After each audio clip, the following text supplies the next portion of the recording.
com certeza. Muito Tá obrigado, valendo, viu? professor. Boa tarde, boa noite, boa Boa aula para todos. noite. Muito obrigado, senhor Sebastião. Então, gente, dando continuidade, né? Dentro desse curso, que é um curso muito importante, muito interessante aqui da Escola de Contas, que trata sobre o programa, né, do Jovem no Controle Social, cuja temática principal é o controle social, e dentro de controle social nós podemos incluir muitos assuntos, né, muitos assuntos diferentes, muitos temas distintos, tá? Nós podemos fazer discussões das mais diversas, né, dentro da temática do controle social. E claro que em cada aula, em cada encontro, vocês estão tendo a oportunidade, né, de ter contato com um assunto diferente, com uma aula com professores diferentes, né, que tratam sobre o assunto do controle social, né, voltada para a questão do jovem no controle social, pensando a questão do jovem no controle social. E a nossa aula de hoje, como não poderia ser diferente, também vai tratar de um dos temas, dos assuntos nesse sentido, mas o assunto da aula de hoje vai ser 3:30 sobre da tarde. orçamento Então público, tá bom. tá? Vai ser Aí ou sobre vai pôr orçamento duplo público, tá? J para tirar, Que seriam leis orçamentárias, ou né? vai quebrar. Não Super. sei o que vai. Acho que eu tô ouvindo a voz de alguém aqui. Acho que saiu. Bom, dando continuidade, vocês me desculpem, gente. Então, hoje nós trataremos sobre o orçamento público, sobre as leis orçamentárias, tá? Então, eu vou tentar passar aqui para vocês hoje, né, um panorama geral, né, uma visão panorâmica, né, um pouco geral sobre o que são, né, o que é o orçamento público e qual que é a sua importância e algumas das suas características fundamentais. Obviamente que nós não conseguiremos hoje abordar essa temática do orçamento público nos máximos detalhes e em todas as suas possibilidades, né? Porque um único encontro é insuficiente para isso, tá? Um único encontro, infelizmente, é insuficiente, né? Para nós abordarmos aí, né, a temática do orçamento público, né, na sua totalidade, até porque o orçamento público é um assunto bastante é um assunto muito grande, né, que envolve muitas nuances, muitos elementos, né, quando a gente vai discutir orçamento público, né, então, obviamente que um único encontro, né, de algumas horas não é o suficiente para que a gente possa, né, dar conta de todos os elementos, de todas as possibilidades, né, de tudo que envolve a questão do orçamento público e das leis orçamentárias. Mas nós tentaremos, né, tratar de uma forma um pouco genérica e até de uma maneira um tanto panorâmica, né, destacar aí, né, alguns elementos fundamentais, alguns elementos importantes, né, relacionados aí ao orçamento público, tá? E obviamente que porque acho que é fundamental, né, para o início dessa nossa aula de hoje, né, destacar o porquê que a temática do orçamento público ela é tão importante, como tantas outras, né, que também são importantes, mas por que que nesse curso, né, do Jovem no Controle Social, recebe destaque, né, também o tema de orçamento público, né? Porque o orçamento público, quando a gente fala de orçamento público, nós estamos falando também, né, dos recursos públicos. E os recursos públicos, eles têm uma importância fundamental, tá? Eles têm uma importância fundamental, eles têm uma importância de destaque muito grande, até porque dentro de qualquer economia, em qualquer lugar do mundo, normalmente, por regra, tá, de todas as organizações que existem em um determinado país, aquela organização que concentra a maior quantidade de recursos da economia costuma ser o Estado, tá? E o orçamento público é a ferramenta, é o instrumento de gestão dos recursos financeiros do Estado. Então, a gente vai tratar um pouquinho sobre o orçamento público hoje, já destacando logo de início, né, desde o início, que o orçamento público ele tem uma importância de muito destaque, uma importância fundamental, até pelo fato, né, até pelo fato dele concentrar uma quantidade muito grande de recursos, ou seja, se o orçamento público ele concentra uma quantidade muito grande de recursos, a verdade é que ao gerir esses recursos, né, automaticamente vai acontecer um impacto, né, sempre haverá um impacto muito grande sobre a sociedade, tá? Então, acho que essa é uma das razões aí, né, que já justificaria por si só, tá? A importância, né, do de nós estudarmos, né, conhecermos um pouquinho mais sobre o orçamento público, tá? O fato de que, como o Estado costuma ser a organização que mais gerencia recursos de uma dada economia, tá? Ao gerenciar esses recursos, ao gerir esses recursos, uma das consequências diretas vai ser um impacto muito grande para a sociedade como um todo. E isso acontece no Brasil e isso acontece em qualquer lugar do mundo, né? A capacidade do Estado, né, influenciar, né, na sociedade, na economia como um todo, quando ele está gerindo seus recursos, é algo que acontece no Brasil e acontece em qualquer outro lugar do mundo, em qualquer outro país do mundo, né? Isso pode ser identificado, tá? Então, essas são algumas das razões que justificam, né, que destacam o porquê que nós temos, né, que dar sempre uma atenção especial para a questão do orçamento público, né? O orçamento público, então, ele vai ter sempre esse efeito, né? Esse impacto, né, muito importante, muito relevante para a sociedade como um todo. E isso, gente, em qualquer lugar do mundo é assim, né? Quem começou a observar isso com um certo cuidado, e que aí nós teremos os primeiros, inclusive, autores, né, que de uma certa maneira vão estar escrevendo sobre isso, foram alguns autores alemães, tá? Foi lá na Alemanha, né? Então, lá na Alemanha, a gente vai ter um conjunto de autores ainda no século XIX, vejam só, hein? Ainda no século XIX, que vão identificar, tá? Que vão identificar a importância do impacto dos gastos públicos, tá? Em especial, né, um autor alemão, um economista alemão chamado Adolf Wagner.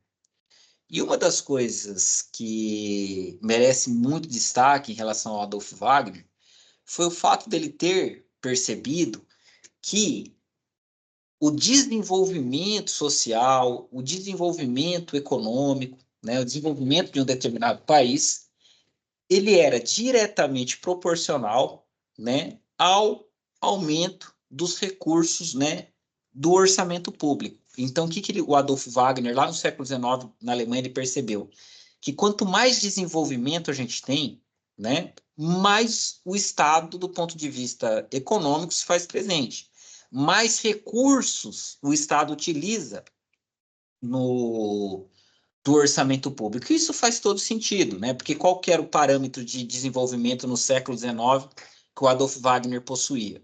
Era um parâmetro de desenvolvimento bastante baseado no aumento da cidade, da urbanização, do êxodo rural, da industrialização. Então, para que essas coisas acontecessem, o que ele percebeu também? Que era necessário mais infraestrutura, que era necessário mais investimentos públicos, que era necessário mais segurança pública, mais transporte público, né, mais obras de infraestrutura, mais saúde, mais educação, mais segurança pública, tá? Mais atuação até mesmo do poder judiciário para garantir o cumprimento dos contratos, né? Todo um conjunto de aparatos que só o Estado é capaz de oferecer e que é fundamental, né, para que a gente possa ter uma maior promoção do desenvolvimento social ou do desenvolvimento econômico. Então, os alemães do século XIX, eles já estavam observando bastante isso, em especial esse autor, né, que eu comentei com vocês, que é o Adolf Wagner, um economista alemão do século XIX, Adolf Wagner, né, e vai estar escrevendo sobre isso, vai estar explicando sobre isso, vai estar estabelecendo, né, alguns critérios sobre isso. Tudo bem, pessoal? Tá? Gente, eu só vou dar uma breve paradinha aí de uns 2 minutinhos. Eu tô aqui na sala de aula, aqui na escola de contas, e tá bastante frio. Para quem tá em São Paulo sabe que tá bastante frio, né? Até tô agasalhado, mas esse agasalho que eu estou não tá sendo suficiente. Então, é 2 minutinhos só para eu colocar um agasalho adicional aqui, tá? Esfriou bastante. 2 minutinhos eu já retorno, viu, pessoal?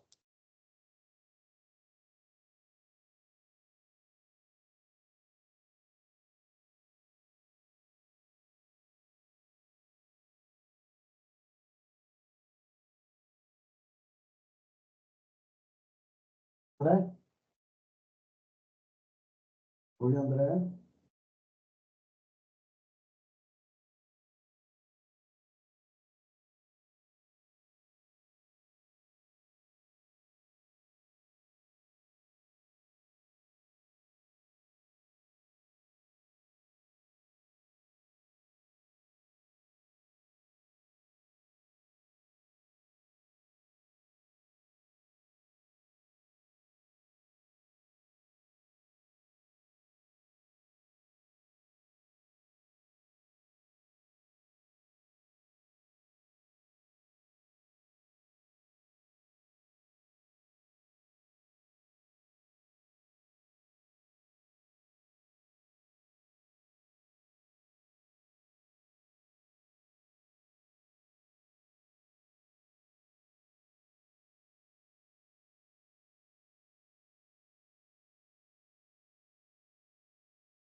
Esquentou, professor? Olá, seu Sebastião, tudo bem com o senhor? Estava frio, André. Tudo bem? Conseguem me ouvir? Gente, estou de Sim, tá volta, ótimo, tá? tá ótimo. Obrigado aí por terem aguardado. Só fui me agasalhar um pouquinho melhor, tá?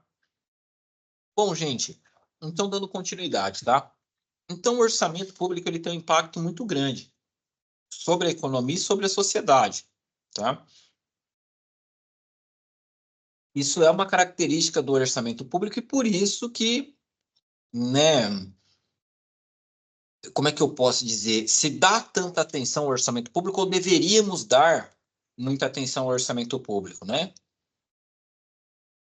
Eu acho que alguns grupos de interesse dentro da sociedade, né, entendem essa importância do orçamento público, eles fazem questão de entender, de acompanhar o orçamento, de saber o que é feito, né? Inclusive, na medida do possível, até de participar, tá? Do processo de elaboração, né? Ou acompanhar a execução do orçamento público, tá? Outros grupos da sociedade que às vezes desconhecendo o que é orçamento público, ou mesmo sabendo o que é orçamento público, mas não tendo, às vezes, né, tanta consciência da sua importância, do seu impacto, acabam algumas vezes, né, não acompanhando, não compreendendo, não entendendo, não acompanhando o orçamento público, né? E isso muitas vezes acaba colocando esses grupos em uma situação de certa desvantagem, né? Isso já pensando numa disputa que existe na sociedade, e essa disputa realmente existe, né? Por recursos, tá? Os recursos, eles são, de certa maneira, distribuídos, né? Na sociedade, tá? Tanto no que a gente concebe, né? Como os recursos privados, né? Os recursos particulares, eles são distribuídos entre diferentes grupos, pessoas, né? Empresas e camadas da sociedade. Obviamente que existem alguns grupos da sociedade que concentram uma maior quantidade desses recursos. Existem outros grupos da sociedade que concentram menos desses recursos, tá? Isso em qualquer lugar do mundo. A diferença é que alguns lugares, né? Essa diferença de acumulação de recurso é maior para alguns grupos em relação a outros ou menor. A diferença entre grupos da sociedade pode ser maior ou menor, a depender da sociedade, do país, né? Ou da cidade da qual a gente está falando, né? Que aí diz respeito, né, tem relação aí com o que nós entendemos como a desigualdade econômica, né? Entre diferentes pessoas, diferentes grupos, né? Diferentes camadas da sociedade, de uma determinada sociedade. Então, esse é um ponto importante, né, para a gente colocar, até pelo fato que, além dos próprios recursos privados, também existem os recursos públicos. E os recursos públicos, eles também estão, né, sob certa disputa na sociedade, tá? E algumas pessoas que têm consciência disso, elas vão querer saber, né, quais são as prioridades que estão sendo colocadas, né, por determinados governos, tá? Quais são as prioridades, né, do que diz respeito à gestão dos recursos públicos que estão sendo apontadas, né, por determinados governos, tá? Então, isso pode acontecer, isso, aliás, não é que pode acontecer, isso acontece. Eu, por exemplo, conheço um exemplo claro, né, disso, numa determinada ocasião. Eu fui participar de uma audiência pública numa Câmara de Vereadores, né, que tinha como objetivo discutir sobre o orçamento público da cidade, né, seria aprovado para o ano seguinte. Até era uma cidade pequena, e me chamou a atenção que naquela audiência pública nós não tínhamos muitos representantes de grupos, né, de agrupamentos da sociedade, tá? Não havia muitos representantes, né, de grupos da sociedade naquela audiência pública. Eu achei muito curioso isso. Ao mesmo tempo, né, que não tinha muitos representantes de grupos da sociedade, chamava atenção, pois tinha muitos representantes de grupos econômicos, né, de empresários, muitos representantes de empresas ou donos de empresas, né, muito interessados em entender para onde ia o investimento público, né, no ano seguinte, né? Quais eram o planejamento que estava sendo estabelecido a partir do orçamento público, para onde que aqueles recursos seriam destinados, né? Porque, obviamente, eles tinham total consciência de que aquilo teria um efeito, né, muito claro sobre os seus interesses, né, que aquilo poderia representar ganhos ou não para os setores da economia no qual eles estavam envolvidos, né? Então, por exemplo, se eu tenho um governo que sinaliza no orçamento público de um ano para o outro, que no ano seguinte o governo pretende fazer grandes investimentos no que diz respeito a obras públicas, qual que vai ser a consequência, né, mais óbvia disso? A consequência mais óbvia disso é que setores da economia que se beneficiam, né, como construtoras, por exemplo, empreiteiras, podem avaliar isso de forma positiva, porque podem enxergar nisso oportunidades de negócio, oportunidades de contratações, né? O aquecimento de um determinado setor da economia. Então, o Estado, ele, ao utilizar os recursos do orçamento, ele pode estimular ou desestimular determinados setores da economia, ele pode incentivar ou desincentivar determinadas áreas sociais, tá? Então, o orçamento público ele tem uma importância muito significativa e muito importante em qualquer lugar do mundo, em todos os países do mundo, sem exceção. E não é diferente no Brasil. E como eu disse para vocês, foi lá no século XIX, na Alemanha, que esse economista, principalmente, não foi só ele, obviamente, tiveram outros, mas um destaque especial para esse economista chamado Adolf Wagner, ele vai observar aqui, ele vai falar, olha, o movimento do orçamento público é algo muito relevante, né? Muito importante mesmo, porque ele conseguiu fazer aí uma associação entre o desenvolvimento do orçamento público, né? A expansão do orçamento público e o processo de desenvolvimento social e econômico, né? Da Alemanha do século XIX, da Alemanha daquela época, tá, gente? Então, na realidade, né, o orçamento público ele é de extrema importância. Apesar de eu acho que hoje em dia mais gente conhece sobre o orçamento público, mas ainda acho que pouca gente, eu acho que muito mais gente deveria conhecer e conhecer com mais profundidade. Eu lembro uma vez que eu estava tendo uma aula, né, com um senhor que era economista, e a profissão desse senhor, é até curioso isso, né, ele entendia demais sobre orçamento público, era uma aula só, né, era uma aula única. E ele estava explicando para nós algumas coisas relacionadas ao orçamento público, tá? E ele tinha um conhecimento muito aprofundado, né, sobre detalhes, né, do orçamento público. E isso chamava muito atenção, né? Isso chamava muito atenção, porque o cara entendia demais. E aí ele estava explicando para nós, né? Era num outro curso, na verdade o professor que levou esse outro senhor, né, para dar essa aula para nós. E aí o que foi interessante, gente? O que chamou a atenção, né? O fato de alguém perguntar para ele, mas qual que é a profissão do senhor? O senhor trabalha em alguma prefeitura, no governo federal? Ele falava mais sobre o orçamento do governo federal, né? O senhor trabalha no governo federal para entender tanto assim, né? Porque até então ele não tinha se apresentado. Ele falou: não, eu sou consultor de banqueiros. Eu acompanho o orçamento público, né?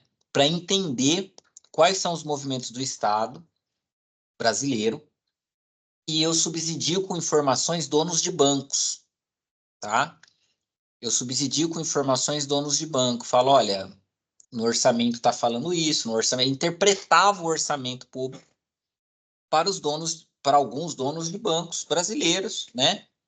Para que esses senhores, né, pudessem aí. Então, olha o impacto, né, que o orçamento público tem, olha a importância que ele tem, apesar de às vezes não parecer, né, que tem tanta importância assim. E eu faço essa fala inicial para a gente efetivamente iniciar o nosso estudo, né, nossa aula sobre o orçamento público, tá? Sobre esse universo que é o universo orçamentário público, tá? E um primeiro elemento do orçamento público que eu acho que vale a pena destacar e que não está aqui no slide, inclusive esses slides serão disponibilizados para vocês posteriormente, eu envio para o senhor Sebastião Nascimento para que ele possa depois fazer, né, disponibilizar para vocês, acredito que via Moodle. Um outro elemento importante, né, um fundamento do orçamento público, da gestão orçamentária, né, que a gente deve destacar aqui na nossa aula de hoje, é o fato de que o orçamento ele tem ao menos 3 funções, tá? Que são as funções que nós chamamos como função alocativa, função distributiva e função estabilizadora. Então, a gestão do orçamento público, ela pode permitir a alocação de recursos para determinados lugares ou a não alocação de recursos para determinados lugares. Se a gente pegar, por exemplo, o geógrafo Milton Santos, entre várias coisas, ele identificou algo muito importante, que é o seguinte, olha, tem mais investimento público em determinados bairros da cidade e menos investimento público em outros bairros da cidade. Inclusive, ele identificou algo muito genial, apesar de para nós ser óbvio, né? Mas às vezes a gente não enxerga o óbvio, né? Por isso que a gente precisa de alguém para nos mostrar o óbvio, né? que algumas regiões, alguns lugares vão ter uma valorização imobiliária maior, inclusive, em função dos investimentos públicos que são dedicados àqueles lugares, né?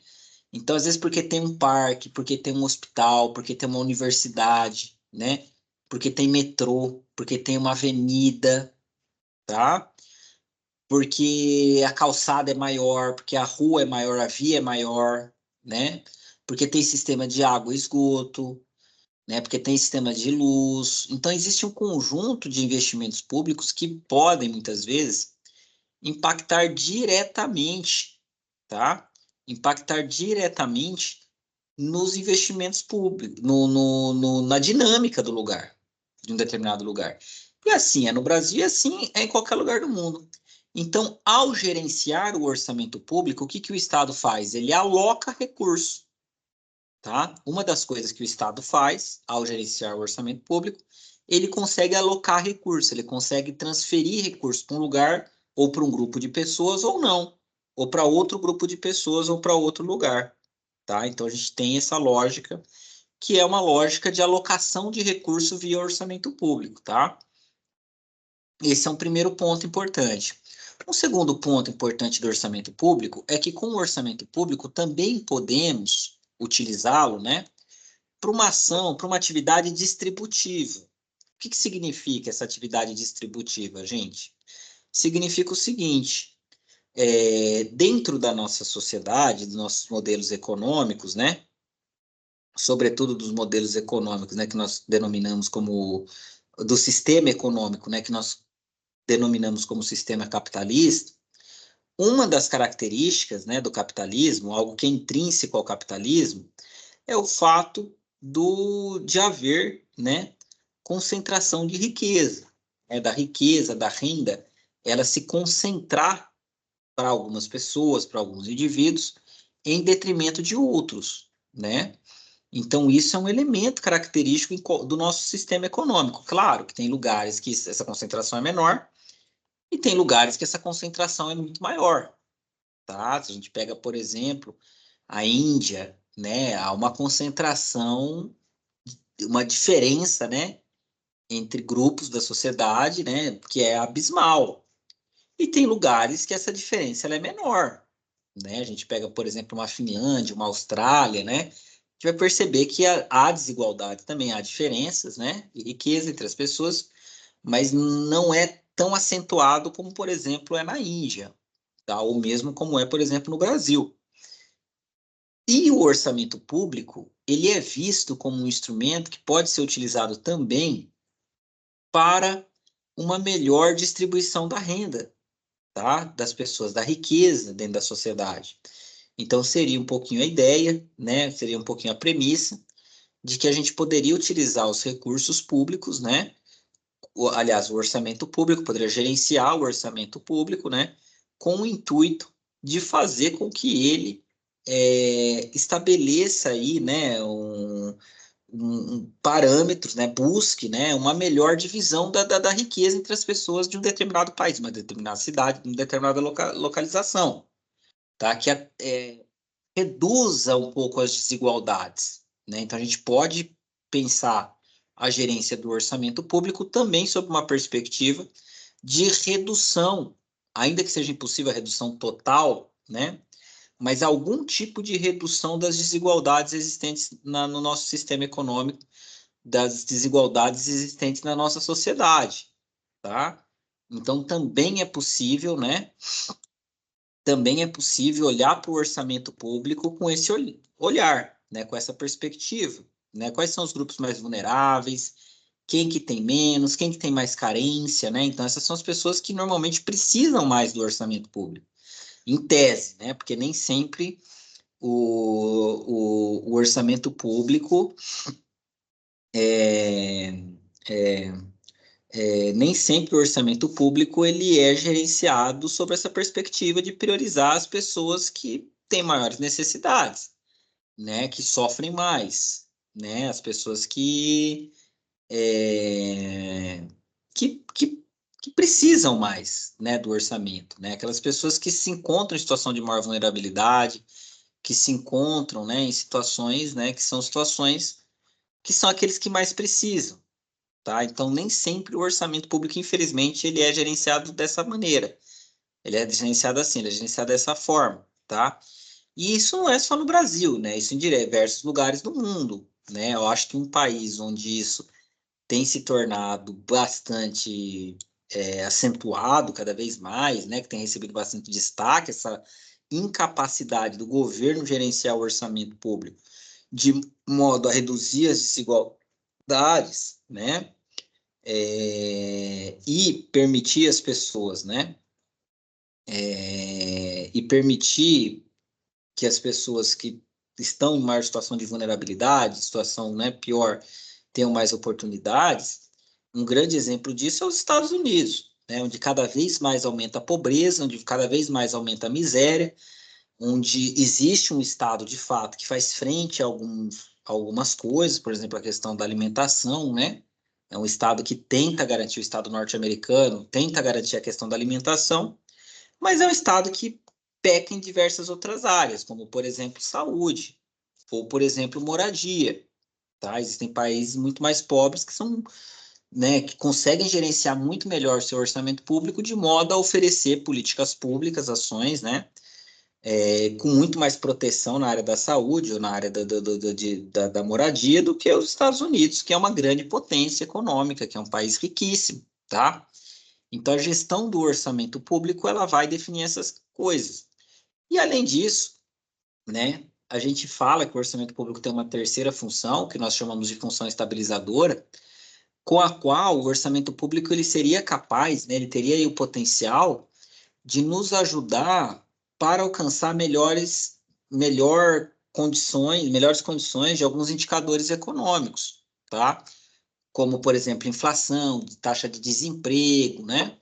Então, a gestão do orçamento público, que em economia nós chamamos de política fiscal, né? O que eu arrecado e como eu gasto o que eu arrecado, qual a minha forma de arrecadação e como é que eu aloco o que eu arrecadei, ela também pode permitir melhores condições do que diz respeito ao emprego das pessoas, no que diz respeito à taxa de desemprego, no caso, né, a própria inflação, a renda das pessoas, né, há também acesso, né, a determinados bens, a determinados serviços e outras coisas do tipo.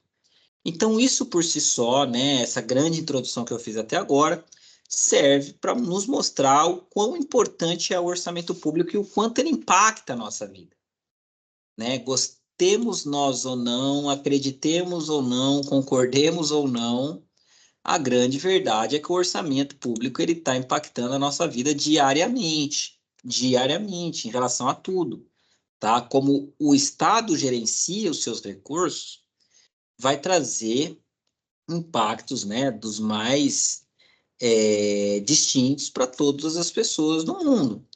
Eu vou, aliás, de um determinado país, de uma determinada cidade, no caso, né, do mundo é demais.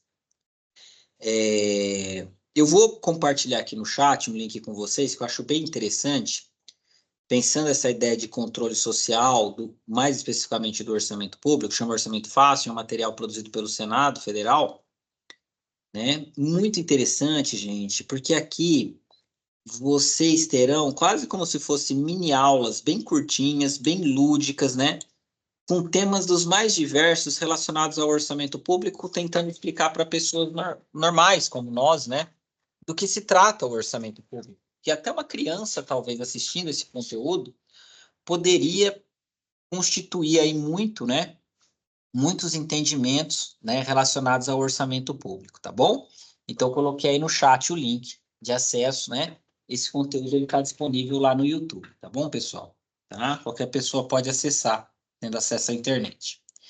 Então, vamos falar um pouquinho sobre as leis orçamentárias no Brasil. Então, uma primeira informação importante, gente, é que no Brasil, e não é só no Brasil isso, tá? Não é uma exclusividade nossa, em outros lugares do mundo também,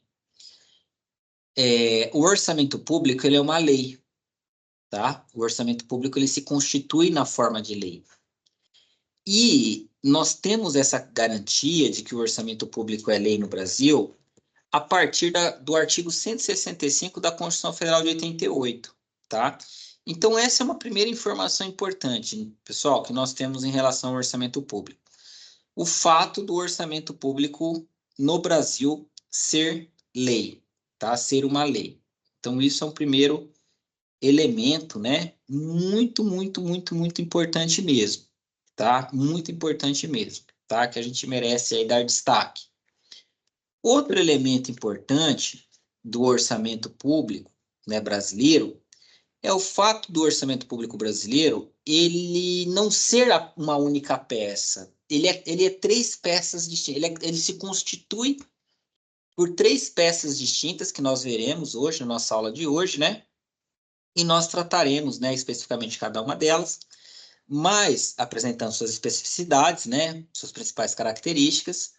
Mas então o que a gente tem é que no Brasil o orçamento público ele se constitui do Plano Plurianual, que é o PPA, da Lei de Diretrizes Orçamentárias, que pela sigla é LDO, e da Lei Orçamentária Anual, que pela sigla é a LOA, tá? É a LOA. Então, PPA, LDO e LOA são as três leis orçamentárias existentes no Brasil, as três peças de planejamento e orçamento que existem no Brasil, e elas têm duas coisas em comum. Primeira das coisas, todas elas são leis, tá? E segunda coisa em comum é que todas essas leis não são de iniciativa do Poder Legislativo como é comum, né, que seja, né? Todas essas três leis são de iniciativa do chefe do Poder Executivo, ou seja, numa cidade, quem é o responsável por elaborar o projeto de lei orçamentária da cidade é o prefeito, que é o chefe do Poder Executivo Municipal. Num governo estadual, quem é o responsável por elaborar, né, o orçamento do Estado é o chefe do Poder Executivo do Estado, que é o governador do Estado. E no caso, né, da União, tá, o grande responsável por produzir o orçamento é o chefe do Poder Executivo a nível federal, né, que é o presidente da República, tá? Então, a maioria das leis, elas são criadas, né, dentro e pelo Poder Legislativo. O orçamento público, ele se distingue, né? As leis orçamentárias, as diferentes leis orçamentárias, elas se distinguem nesse aspecto, já que as leis orçamentárias, elas são constituídas, né? Os projetos de leis orçamentárias que vão se tornar leis orçamentárias, elas são criadas aí, né? Produzidas pelos diferentes chefes do Poder Executivo, sejam eles prefeito, governador do estado ou presidente da República, tá? E por que que isso acontece, professor? Isso é por nada, né? Só para vocês terem noção. No século XIX, todo o século XVIII, XIX, início do século XX nos Estados Unidos, quem produzia o orçamento público, né, o texto do projeto de lei orçamentária, não era o poder executivo, era o poder legislativo, tá? A nível federal, né, o que nós chamamos das Câmara dos Comuns, que seria o equivalente à nossa Câmara dos Deputados, aqui no Brasil, tá? Então, lá nos Estados Unidos, quem produzia, né, as leis orçamentárias, os textos, né, do projeto de leis orçamentárias, era o legislativo, eram os membros do poder legislativo, e não um membro do poder executivo. Como é, já que é uma lei, né, o legislativo que produz. Só que no início do século XX, mais especificamente na década de 1920, isso mudou. E isso mudou por quê? Porque percebeu-se que quando o legislativo ele fica responsável pela produção do texto orçamentário, tá? Opa! Oi, pessoal, não sei se vocês... Acho que voltou, né? Não sei se vocês estão me ouvindo, a minha caiu e voltou rapidamente, tá? Espero que vocês estejam me ouvindo. Tudo bem, tudo Opa, que perfeito. bom. Obrigado, gente, porque tinha dado uma caidinha o meu, viu? Obrigado, pessoal.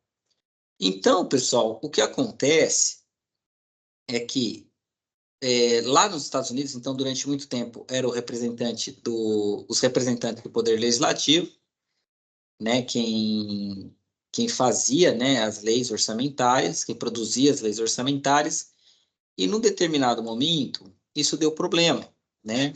Aliás, isso deu problema desde o início. Num determinado momento ficou mais evidente o problema disso. E qual é o problema disso, gente?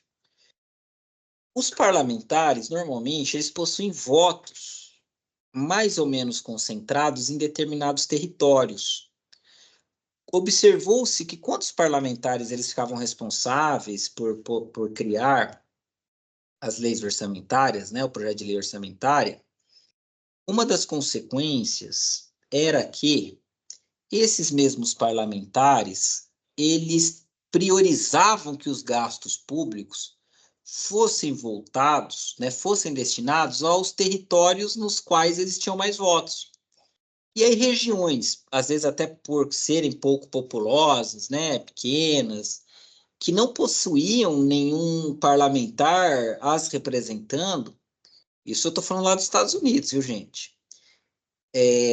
Elas muitas vezes sofriam com a falta de investimento público e a pobreza, a desigualdade, a falta de desenvolvimento se intensificava muito mais, tá? Nessas regiões. Foi quando, no início da década de 20, lá nos Estados Unidos, toma-se a decisão de que o grande responsável pela elaboração do orçamento público, e aqui nessa imagem a gente pode ver sobre, né, um pouquinho disso, deve ser o chefe do Poder Executivo e não os representantes do Poder Legislativo, tá, gente? E não os representantes do Poder Legislativo, tá? Devem ser os chefes do Poder Executivo, o chefe, né, no caso, do Poder Executivo, tá bem? Então, esse é um elemento aí importante, né, um elemento fundamental, um elemento de destaque do orçamento público, que a gente já tem, né, que entender, a gente já tem que, né, dar uma importância enorme, que é o fato do orçamento público, né, o fato do orçamento público, ele ser elaborado pelo chefe do Poder Executivo e não pelo chefe do Poder Legislativo.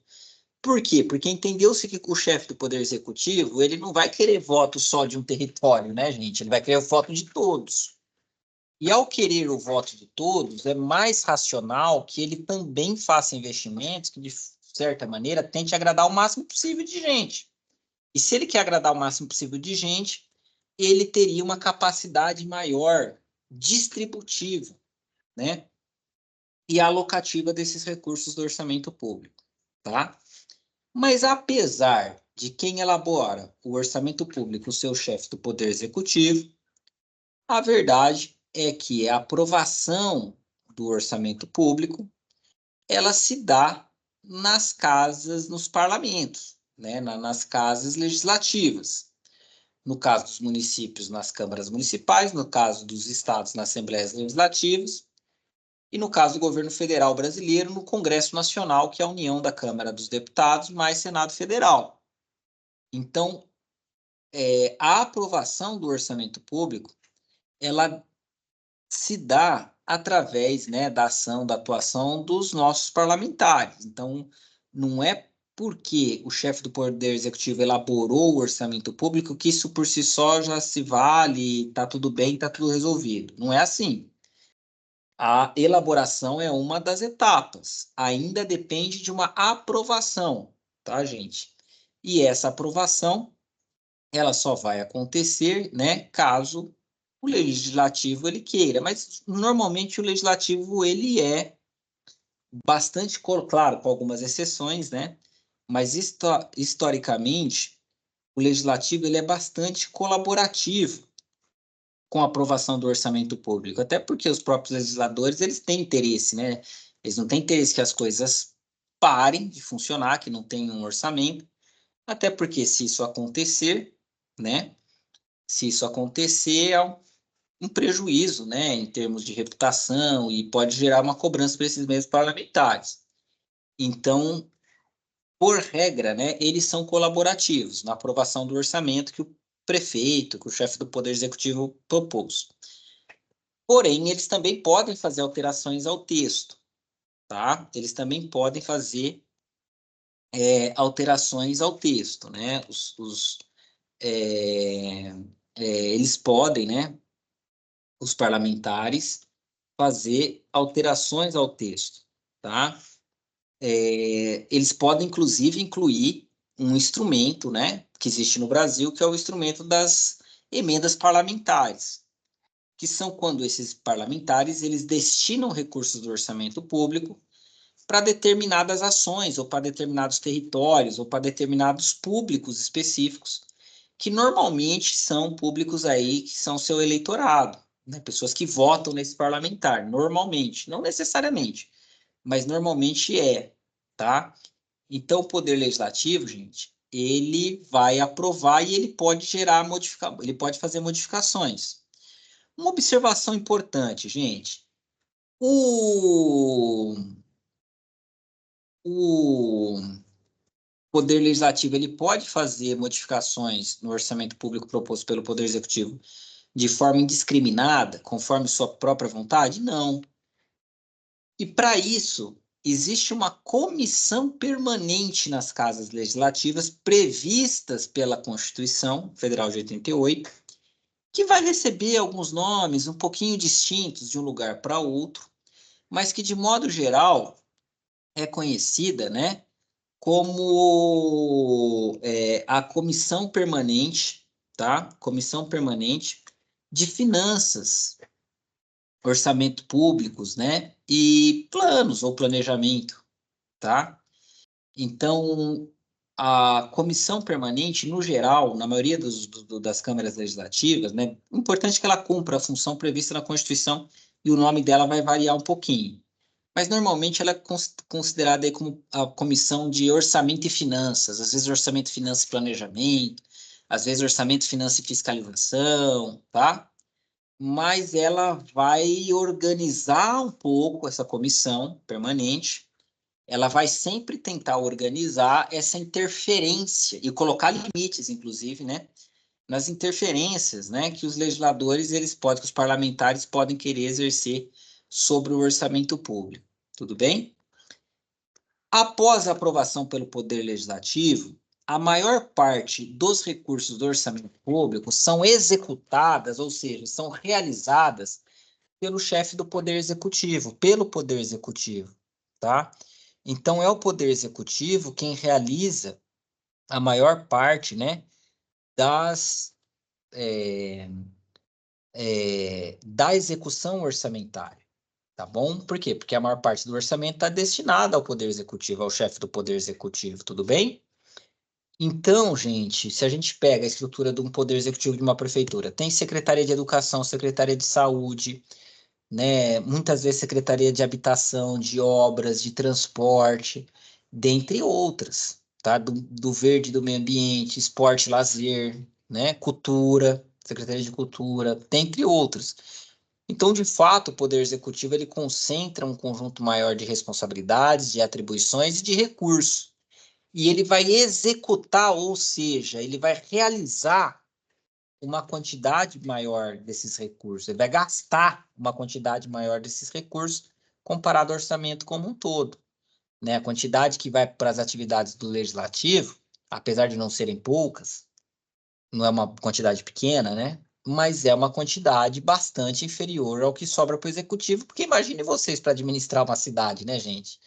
Né, com tudo que tem, né, para cuidar, tudo que tem para fazer, né? Não é uma tarefa simples, não é uma tarefa fácil. E por fim, a última etapa, né, o último item do que nós chamamos como processo orçamentário, né, que passa pela elaboração pelo Poder Executivo, pela aprovação e eventuais alterações pelo Poder Legislativo. Inclusive, quando o Poder Legislativo aprova o projeto de lei orçamentária proposto pelo Poder Executivo, ele formaliza a transformação desse projeto de lei orçamentária em lei orçamentária. Aí é quando vira lei, né?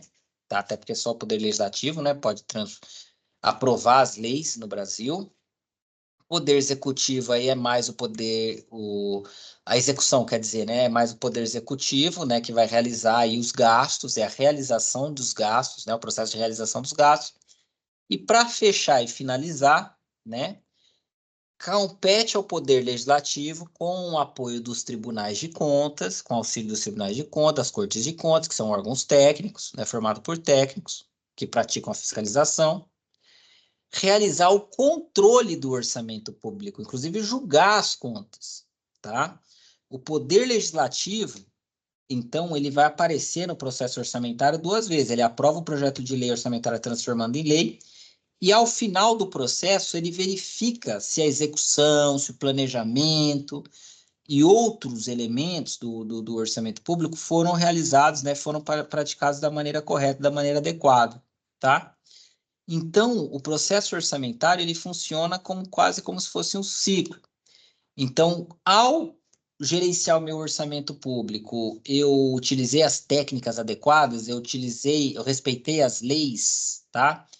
Eu fiz o que tinha que minimamente ser feito, tá? Então, isso é algo que vai ser objeto de avaliação e de análise do controle sobre o orçamento público, ou seja, do próprio Poder Legislativo, tá? Do próprio Poder Legislativo, com apoio, obviamente, como eu disse para vocês, volto a repetir, dos tribunais de contas, tá? Dos tribunais de contas, né? Inclusive, a nossa escola é uma escola do Tribunal de Contas, no caso do Tribunal de Contas do Município de São Paulo. Pessoal, vamos dar um intervalinho aí, de uns 5 minutinhos, gente, que o professor vai precisar ir ao banheiro também. E depois nós já retornamos, agora 18h05, voltamos aí umas 18h10, 18h12, mais ou menos, pode ser, gente? Aí vocês também vão ao banheiro, bebem uma água, né? E nós retornamos, porque assim que nós retornarmos, nós vamos tratar sobre o PPA, LDO e LOA, Plano Plurianual, Lei de Diretrizes Orçamentárias e Lei Orçamentária Anual, tá bem, gente? Então vamos fazer esse intervalinho aqui e já já nós estamos de volta, tá? Obrigado, pessoal, até logo.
Conseguiu?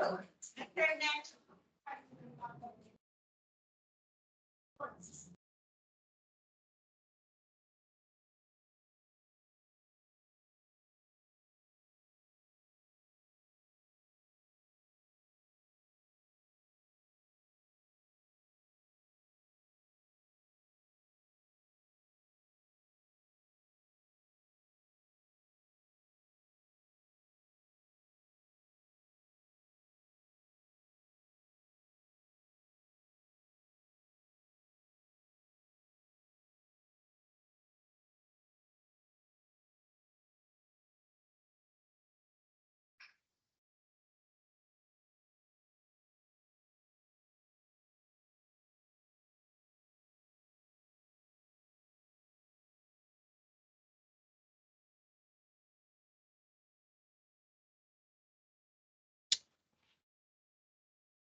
Pareceu não é no diário ativo.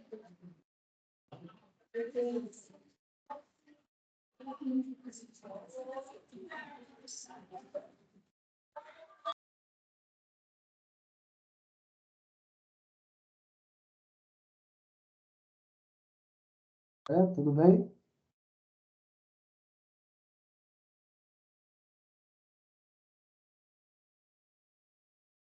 Tudo bem, professor?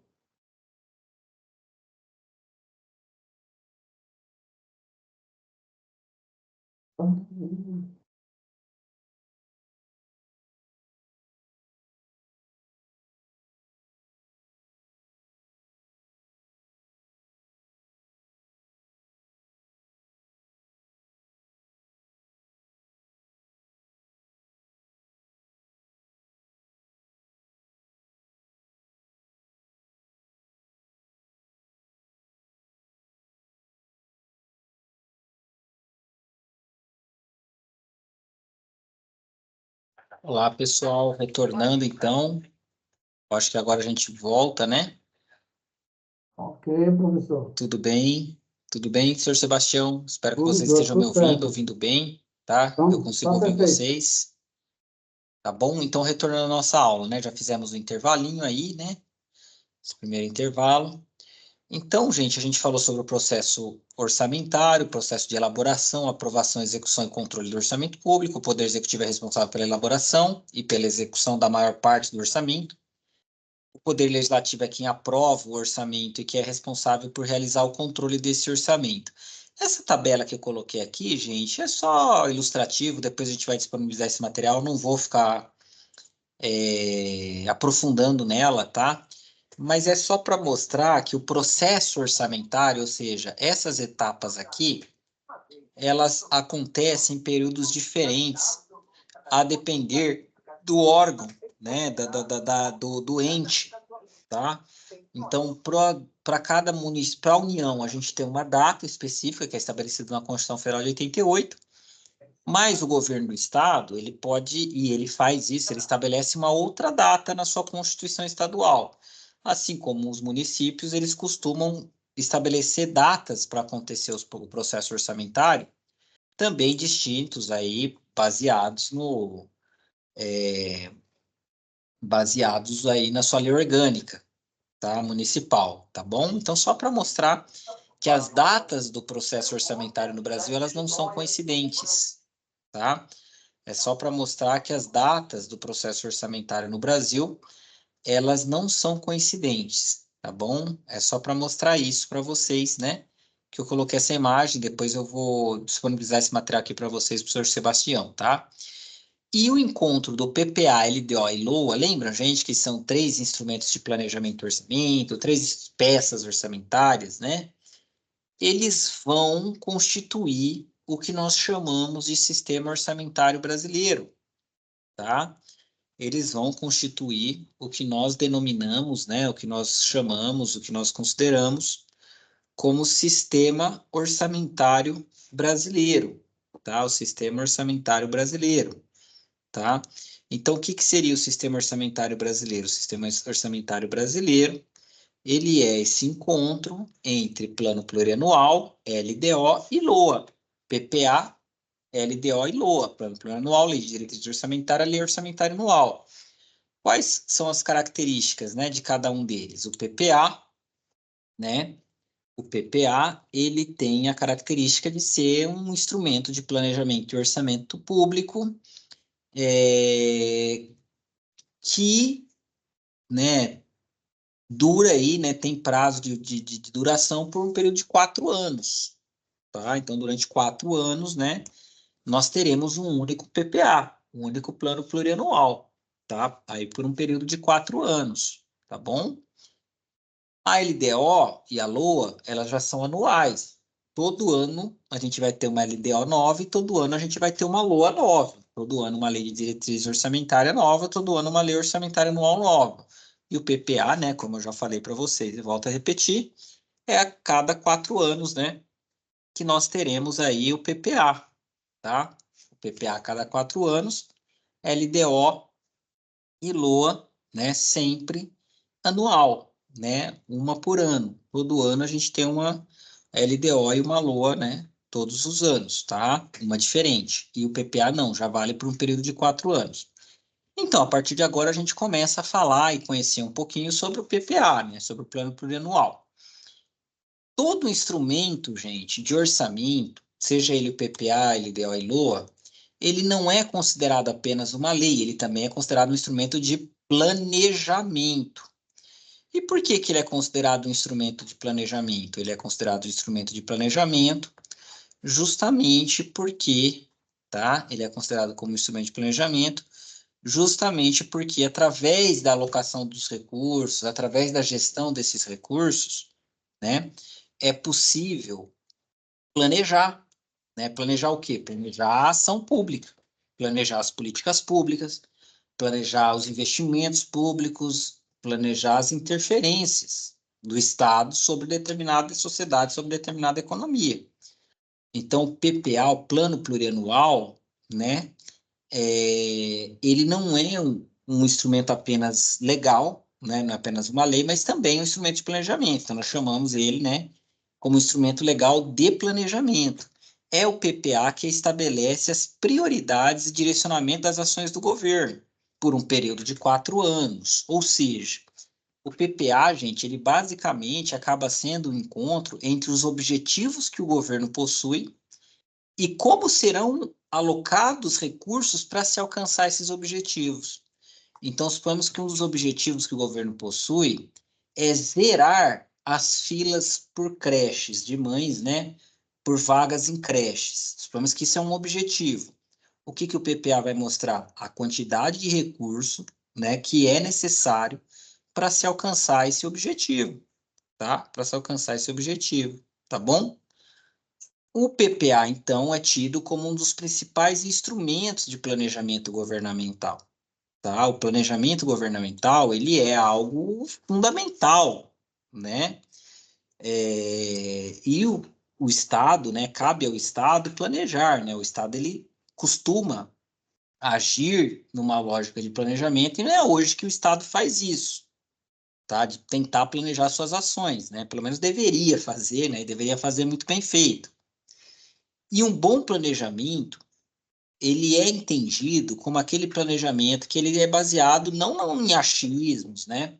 Mas em diagnósticos e estudos prospectivos. Então, qual é a minha situação hoje? Isso é um diagnóstico. E onde eu quero chegar, né? O que que meus estudos prospectivos em relação ao futuro, né? Eles apontam, né? O que que eles demonstram, tá? E que esse diagnóstico e esses estudos prospectivos, eles poderiam, então, servir como elementos fundamentais de orientação para a escolha das políticas públicas. Então, um bom PPA, né, um PPA ideal, um plano plurianual, né, ideal, ele deveria ser constituído, né, ele deveria ser produzido, pautado aí, né, baseado nessas premissas, tá? Ele deveria ser produzido pautado nessas premissas, tá? Então, o PPA, né, ele deve se apresentar como um instrumento de planejamento capaz de definir objetivos, diretrizes e metas, viabilizar a implementação e gestão das políticas públicas, materializar a dimensão governamental estratégica e orientar, né, as prioridades do governo, tá? O plano plurianual, gente, ele não existia antes da Constituição Federal de 88. Então, ele surge, né, com a Constituição Federal de 88, né,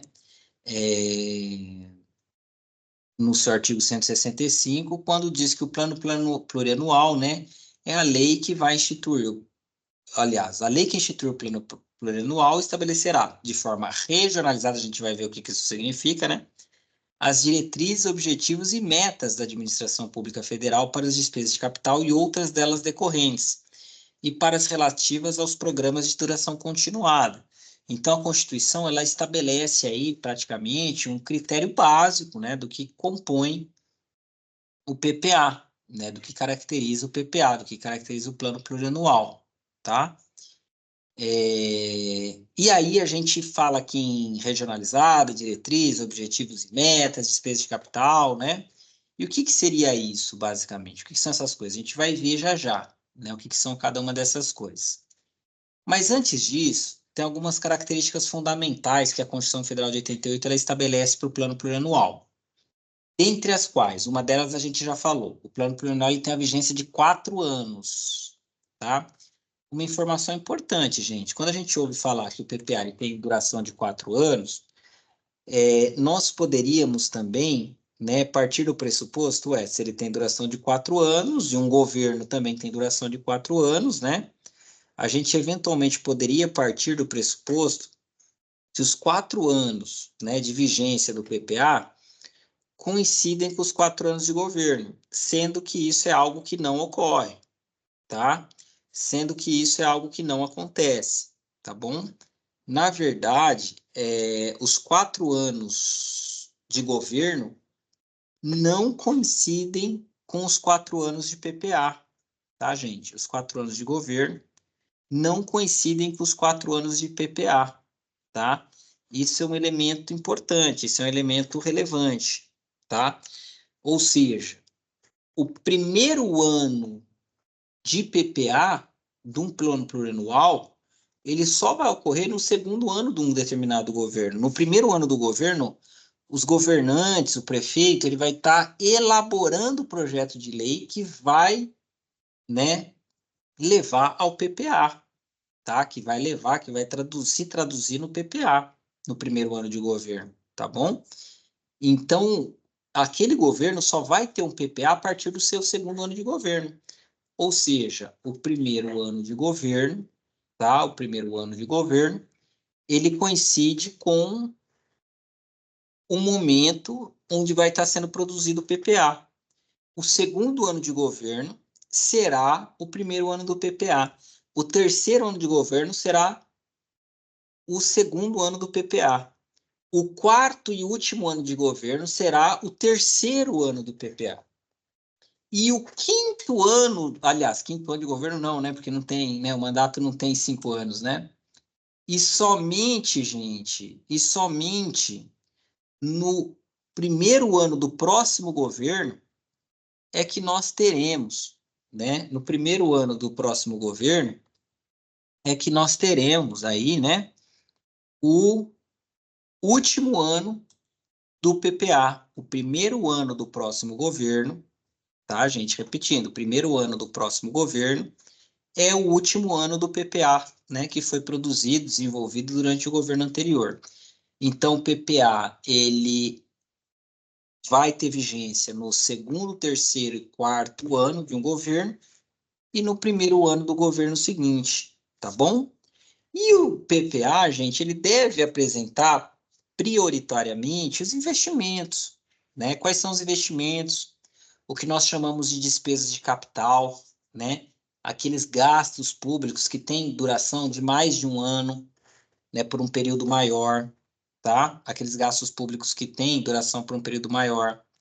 É o ideal que o PPA ele seja apresentado de forma regionalizada, para que a gente saiba quanto de investimento está sendo destinado a cada localização daquele ente, seja esse ente o país, seja o estado, seja o município.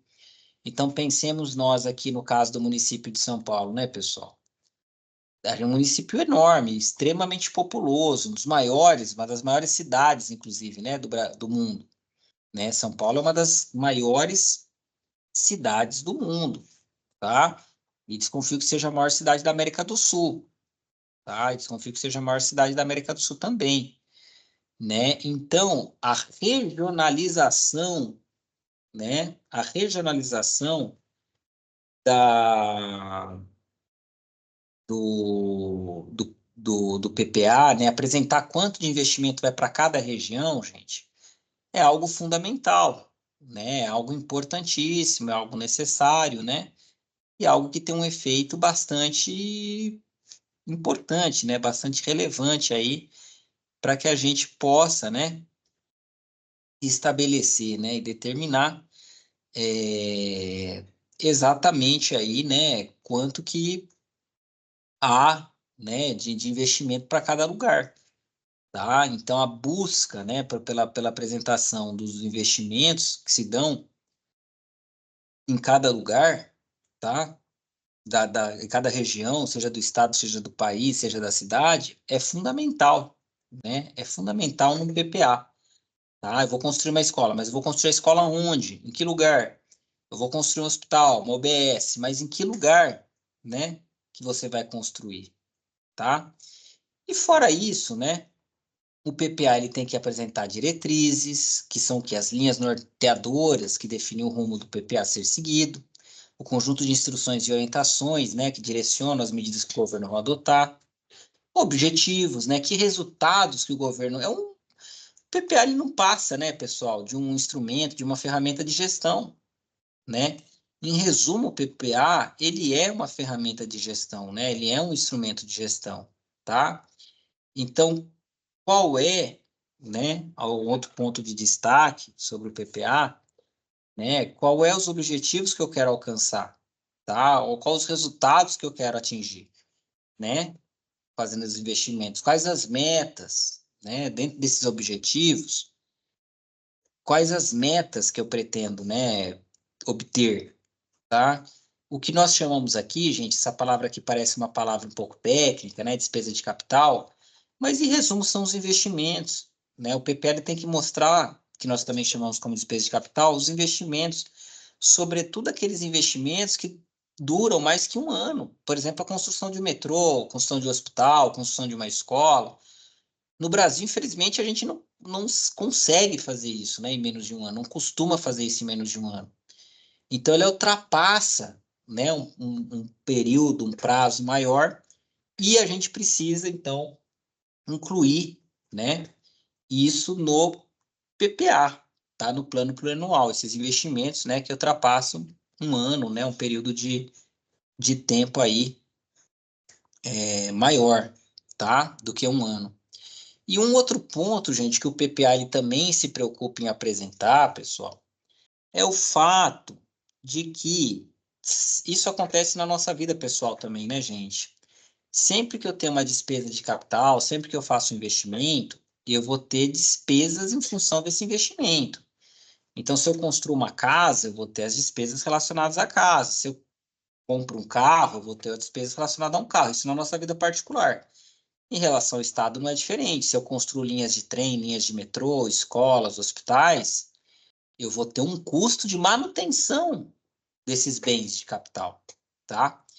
E o custo de manutenção desses bens de capital, recomenda-se que eles sejam expressos, né, no PPA também, que o PPA apresente, né, que custos de capitais são esses, tá bem, pessoal?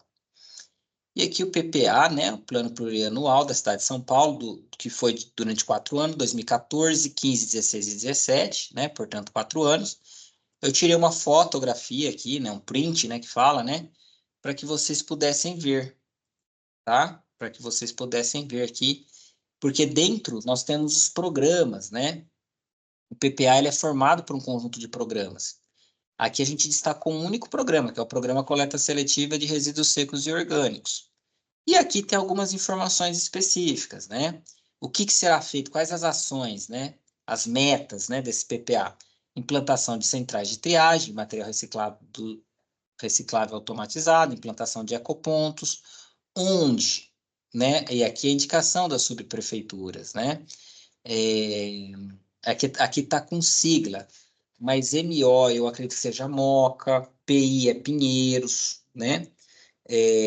PR é Perus, SA é Santo Amaro, SM é São Mateus, eu não vou lembrar de todas, SE é Sé, tá? Então, inclusive, o valor de investimentos, né, nisso que basicamente é uma planilha, o valor dos investimentos que naquela ocasião, daquele PPA, que foi 2014, 2017, que se pretendia fazer, tá? Que se pretendia realizar. Tudo bem, gente? Tranquilo? Bom, concluído, né, a explanação sobre o PPA, um outro instrumento de planejamento e orçamento bastante relevante e importante, que assim como o PPA também não existia antes da Constituição Federal de 88, ele é uma inovação da Constituição Federal de 88, é a LDO, a Lei de Diretrizes Orçamentárias. E a Lei de Diretrizes Orçamentárias, ela tem uma função primordial. A função primordial da LDO, a função primordial da Lei de Diretrizes Orçamentárias, é gerar uma conexão entre o PPA e a LOA, tá? Entre o Plano Plurianual e a Lei Orçamentária Anual, tá? Então, o papel, né, um papel fundamental, tá, da Lei de Diretrizes Orçamentárias é realizar essa conexão, né, fazer esse elo entre PPA, Plano Plurianual, e LOA, que é a Lei Orçamentária Anual, tá? Então, a LDO, ela tem que cumprir esse papel, tá? De gerar esse elo, né? De fazer esse elo, essa ligação entre PPA, que é o planejamento de 4 anos, planejamento de médio prazo, e a LOA, que é um planejamento mais de curtíssimo prazo, né? Ou de curto prazo, de 1 ano, tá? Que é a Lei Orçamentária Anual. Então, PPA como um plano estratégico de ações, a LOA como um plano operacional a ser executado, e a LDO como se fosse um mensageiro, né? Olha, o que o PPA está falando que tem que ser feito em 4 anos? Sei, né? Isso e aquilo. Não dá para fazer tudo em 1 ano, justamente por isso que o PPA está falando para 4. Mas para esse ano, o que nós daremos destaque? Quem dá esse destaque é a LDO, tá? Quem dá esse destaque é a LDO.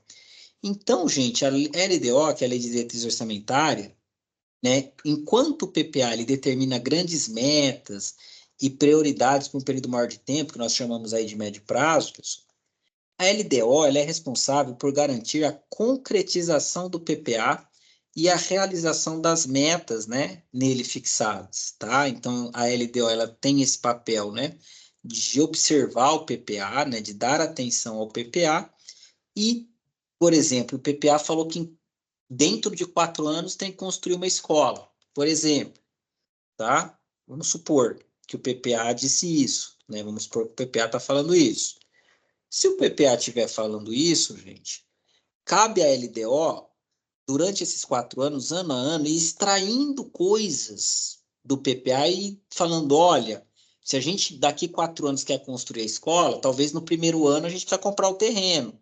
No segundo, construir o prédio, que é o LDO do segundo ano. No LDO do terceiro ano, eu destaco que precisa fazer o acabamento e a parte hidráulica e elétrica.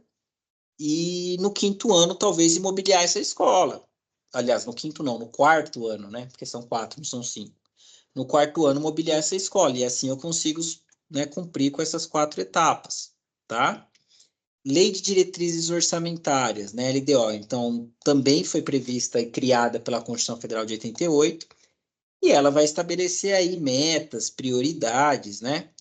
E algumas outras coisas mais, né, relacionadas ao planejamento e à gestão do orçamento público.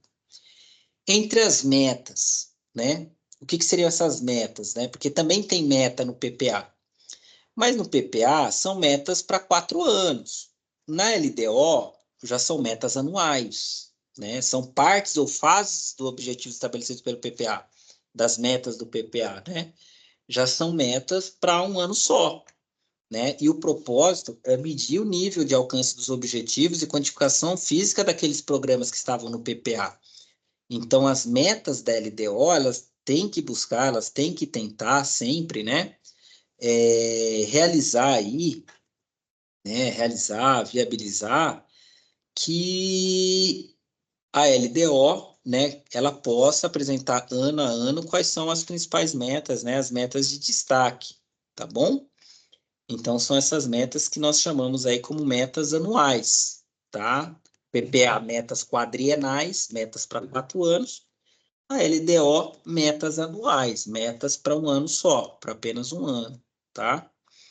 A LDO, ela tem que extrair do PPA, então, quais são as prioridades, que a LOA, que é a próxima instrumento de planejamento e orçamento que a gente já vai ver, né? Deve contemplar cada ano, né? Então, olha, eu falei que eu quero construir uma escola, mas eu nem tenho terreno. Então, talvez a prioridade para esse ano, né, a LDO, né, falando, né, mostrando, apresentando, seja a compra do terreno, tá? Para que possa se contemplar a cada ano, né, ações específicas e dessa maneira, né, alcançar os resultados, né, almejados, tá? Por um período de 4 anos. A OPPA mostra os investimentos por um período de 4 anos. A LDO vai mostrar os investimentos anuais. O que haverá de investimento a cada ano, né? Que aqui tem essa palavra técnica aqui, né? Exercício financeiro subsequente. Em resumo, é o ano que vem. Tá? O que há de despesa de capital? O que é despesa de capital? Em resumo, investimento. E exercício financeiro subsequente, o ano que vem. O que há de investimento para o ano que vem? LDO que vai apresentar, LDO que vai mostrar. E a LDO também tem que orientar a elaboração da LOA, né? Ela vai dar as diretrizes, as orientações básicas, né? Para a elaboração da LOA, tá, gente? Para a elaboração da LOA, tá?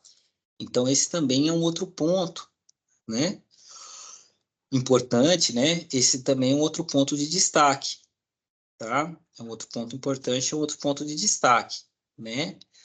Tá, pessoal? Né? Apresentar aí quais são as principais orientações para a elaboração da lei orçamentária anual, né? E para a execução também da lei orçamentária anual, da LOA, tá?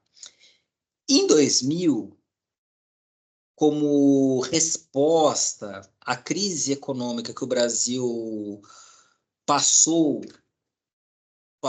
desde o final de 1998, mas principalmente em 1999, esses 2 anos, final de 98 e início de 99, o Brasil aprovou uma lei que ficou muito conhecida, que é a Lei de Responsabilidade Fiscal, que é a Lei Complementar número 101 do ano 2000, uma lei bastante importante, né? Uma lei que tem um papel aí um tanto crítico, né, para a gestão pública brasileira, tá? Então, a, a Lei de Responsabilidade Fiscal, né, a Lei Complementar número 101 de 2000, ela tem um papel, ela exerce um papel importantíssimo nesse sentido. A Lei de Responsabilidade Fiscal, ela estabeleceu que, para além de tudo isso que a gente viu até agora, as metas para um ano, orientar a elaboração da LOA, os investimentos do ano que vem, as prioridades, né, as metas, né, que eu já falei, né, para um ano, as prioridades, né, que ela deve contemplar a cada ano. Para além de tudo isso, gente, tá? Para além de tudo isso, a LDO, a partir do ano 2000, ela passou, por conta da Lei de Responsabilidade Fiscal, a ter que apresentar 2 anexos importantes. Um anexo é o anexo que recebe o nome de anexo de riscos fiscais. O que é o anexo de riscos fiscais? É que lá na LDO eu tenho que destacar situações que podem, que eu mais ou menos planejo que podem acontecer o ano que vem, e às vezes eu tenho até algumas evidências que elas vão ocorrer, né, o que elas podem acontecer, tá? E que isso pode causar determinados prejuízos, tá? Isso pode causar determinados prejuízos para a gestão financeira, para a gestão orçamentária, tá? Isso é o anexo de riscos fiscais. Quais são os riscos à minha gestão fiscal? O que é uma gestão fiscal? É a gestão do orçamento público. É os recursos que entram, né, através principalmente dos tributos, dos impostos, e os recursos que saem, tá? Então, quais são os riscos, né, que eu tenho, né, que eu posso correr, eventualmente, tá? Eu tenho chances de correr, né? Então, isso a gente chama de riscos fiscais. Então, lá na LDO tem que ser apresentado, né, o anexo de riscos fiscais.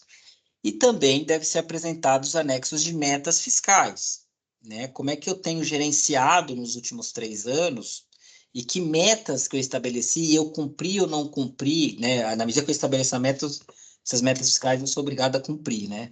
De arrecadação das receitas, das despesas que eu vou realizar, da economia que eu vou fazer, que é o que a gente chama de superávit, né? Existe tanto superávit nominal como superávit primário, e assim por diante, gente, tá? E assim por diante. Aqui eu trago para vocês, né, uma imagem, tá, de algumas metas da LDO, da Lei de Diretrizes Orçamentárias, né, que são metas anuais, né? Então peguei algumas aqui do orçamento, olha, tudo coisa antiga, né, gente? Já tem mais de 10 anos, né?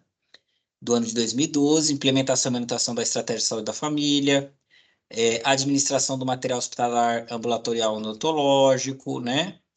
Operação e manutenção de unidades de saúde, tá bom? Dentre outras, tá? Dentre outras.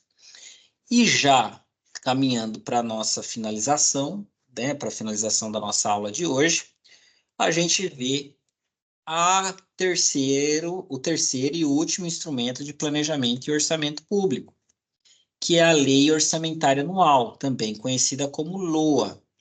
De todas as leis orçamentárias, a LOA, que também é conhecida como Lei dos Meios, né, é a que tem a maior concretude. Por quê? Porque é ali que vai estar, em termos numéricos, todas as receitas e as despesas para um ano, quando fala exercício seguinte, né, para o ano que vem. Então, todos os recursos que o governo ele pretende arrecadar e todos os recursos que ele autoriza a gastar, eles têm que estar previstos na Lei Orçamentária Anual, eles têm que estar previstos na LOA. Então, existem algumas premissas. Eu falei para vocês que o PPA e a LDO foram criações da Constituição Federal de 88, e de fato foram. A LOA não. A LOA ela já existia antes da Constituição Federal de 88. Ela ela já existia, né, por conta da Lei 4.320 de 1964, tá? Então há uma lei, que é a Lei 4.320 de 64, né, que é a lei, né, que é uma lei que ela estabelece, né, que é a lei, que é uma lei que estabelece critérios bastante importantes sobre o direito financeiro, sobre o orçamento público, né? E tudo mais que ronda aí as finanças públicas, tá? E o que que acontece, né? E o que que acontece? Acontece que essa lei, né, 4.320 de 64, já estabelecia critérios relacionados à LOA, Lei Orçamentária Anual. Então, a Constituição Federal de 88, ela só vem reforçar alguns aspectos da Lei Orçamentária Anual, né? Reforçar alguns aspectos da LOA. Mas, de todo modo, a LOA ela já existia antes, né? Ela já existia antes da Constituição Federal de 88, tá bom? E a Lei Orçamentária Anual, ela pode ser dividida em 3 divisões, que é o que nós chamamos de orçamento fiscal, orçamento de investimento e orçamento de seguridade social. Orçamento fiscal é quase tudo que compõe o governo, né? A educação fica no orçamento fiscal, os gastos com educação, os gastos com cultura, os gastos com transporte, com mobilidade urbana, né? Os gastos com habitação, os gastos com obras de infraestrutura, tá? Os gastos com serviços no geral, as autarquias, fundações, né? Elas se enquadram, que são organizações de administração indireta, elas se enquadram dentro do orçamento fiscal, tá? Então, o orçamento fiscal ele vai estar aí, né, contemplando, né, a maior parte dos gastos dentro da lei orçamentária anual de um determinado governo. Além disso, tem o que nós chamamos como orçamento de investimento. Sobretudo o governo federal, mas não só o governo federal, vão ter outros entes da federação, né, como prefeituras e, sobretudo, governos estaduais que também, eles terão aquilo que nós chamamos como empresas estatais, né, que podem ser tanto empresas públicas, quando 100% do capital é público, como também pode ser sociedades de economia mista, quando parte do capital é público, parte é privado, mas o controle é do Estado, né, na gestão dessa empresa estatal, tá bem? A priori, gente, empresa estatal, a gente tem alguns exemplos aqui na imagem: Eletrobras, Petrobras, Caixa Econômica Federal, Correios, Cobra Tecnologia, Hemobras, né, tanto outras, tá? Embrapa, né, de agricultura. O que a gente tem? A gente tem que a maior parte dessas empresas, né, aliás, a maior parte não, em sua totalidade, né, a regra para essas empresas, gente, tá? A regra para essas empresas, ela se baseia, né? Ela se baseia na ideia de que essas empresas, por serem empresas, elas têm que dar lucro. Mas nem sempre elas dão o lucro desejável e nem sempre para fazer o investimento que se almeja, por exemplo, um pré-sal, né, que requer um investimento enorme, a empresa ela vai ter recurso suficiente. Então, sempre que o Estado ele toma a decisão de pegar parcela dos gastos do orçamento público e destinar, tá? E destinar, tá? Para investimentos dessas empresas, tá bom, gente? Entende-se, né? Entende-se que esses gastos, são despesas que serão classificadas aí, né? Dentro do orçamento público, tá? No que nós conhecemos e que nós chamamos como orçamento de investimento, tá? Como orçamento de investimento, tá bom? Então, sempre que isso acontecer, né, nós classificaremos aí, né, como orçamento de investimento, tá? Como orçamento de investimento, tá bom, pessoal? Bom, o que mais que nós temos aqui? Nós temos também o orçamento da Seguridade Social. O que é Seguridade Social? A Constituição Federal de 88 prevê a Seguridade Social, né? A Seguridade Social é a garantia básica que dá a sobrevivência para os seres humanos. Desenvolveu-se conceitos de Seguridade Social no mundo ao longo do século XX, sobretudo por causa da Primeira e mais ainda por causa da Segunda Guerra Mundial, né? A partir da matança que foi aquilo ali, das atrocidades que ocorreram, o mundo sai da Segunda Guerra Mundial mais ou menos com um pacto, com um acordo, com uma premissa de que a vida ela é algo importante que compete ao Estado garantir a vida das pessoas. O Estado ele tem que, ao menos, tentar garantir a vida das pessoas, né? Evitar que as pessoas morram, tá? Fazer esforço, né, para que as pessoas não morram, tá? Então, a gente tem aí, né, nesse caso, o, a ideia de seguridade social. O Estado ele não tem, ele tem obrigação de fazer esforços para que as pessoas vivam, para que as pessoas não morram, tá? E isso se dá, né, se consolida, se constitui no conceito de seguridade social, entendendo seguridade social como os direitos relativos a 3 frentes de atuação do Estado, que é saúde, assistência social e previdência. Isso previsto pelo artigo 194 da Constituição Federal de 88. Lá na Alemanha, do século XIX, já se inicia ações com o intuito de manter a segurança, manter a seguridade social. Pensando a saúde, se a pessoa está doente e ela não tiver assistência médica, ela pode morrer.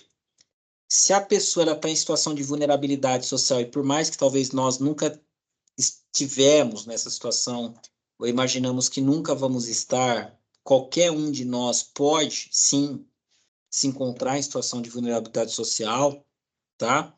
Se eu estou em vulnerabilidade social e não há uma assistência social que me assista, eu posso morrer. E às vezes até pessoas de classe social alta, viu, gente? Precisam, né, de políticas públicas, das ações de assistência social.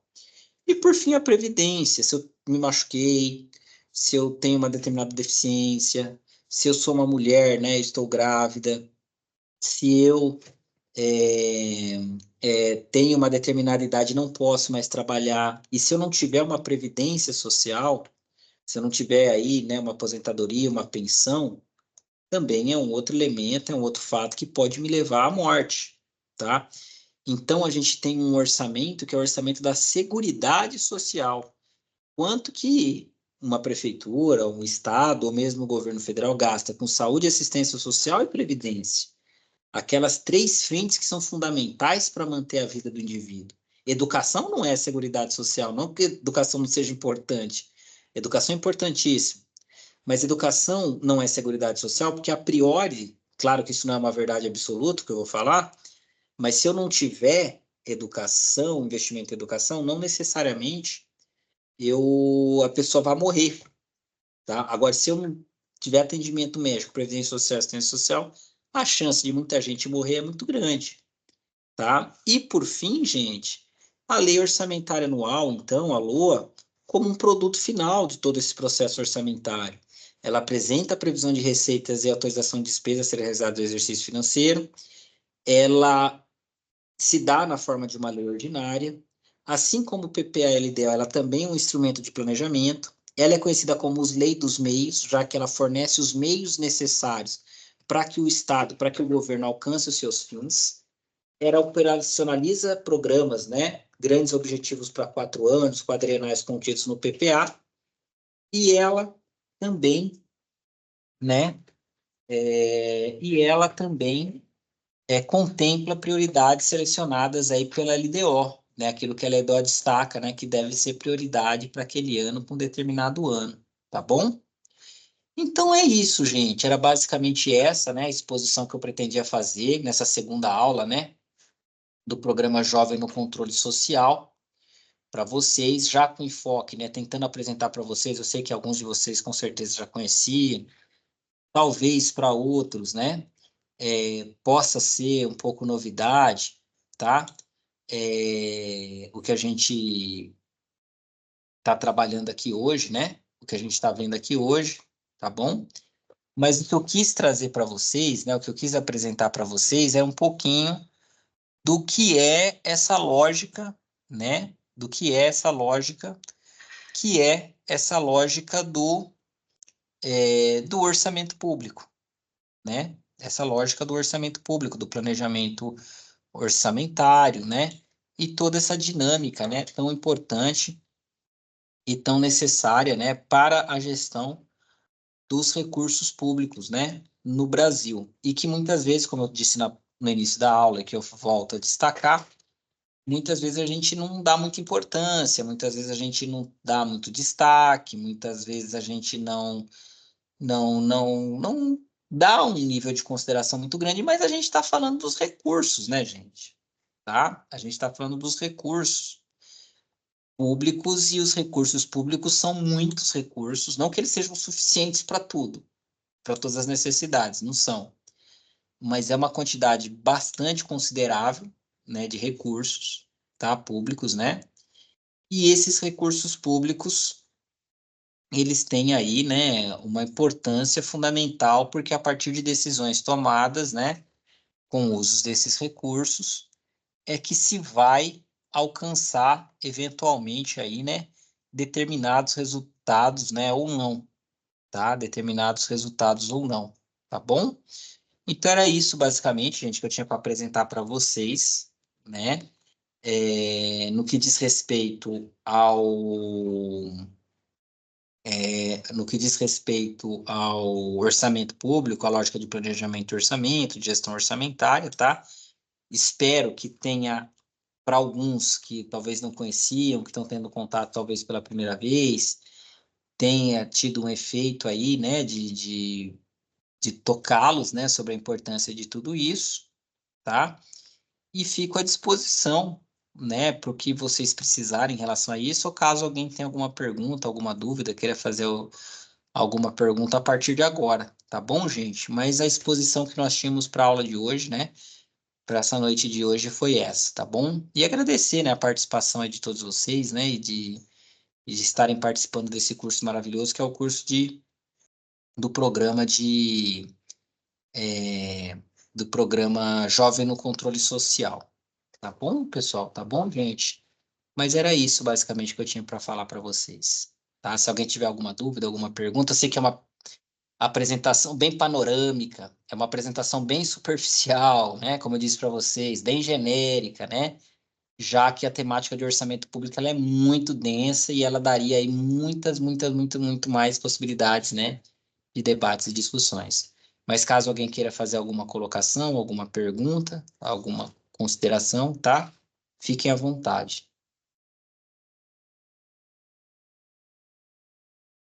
A Leandra está tentando falar aí, professor. Opa, Mas Leandra, o tudo bem? microfone está bloqueado, viu, Leandra? Tudo bem, Leandra?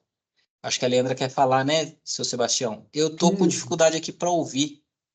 Deixa eu ver se eu arrumo aqui o meu fone. O microfone dela não está aberto. O meu fone também não tá bom, porque eu não tô conseguindo te ouvir direito, seu Sebastião. Até tentando aqui.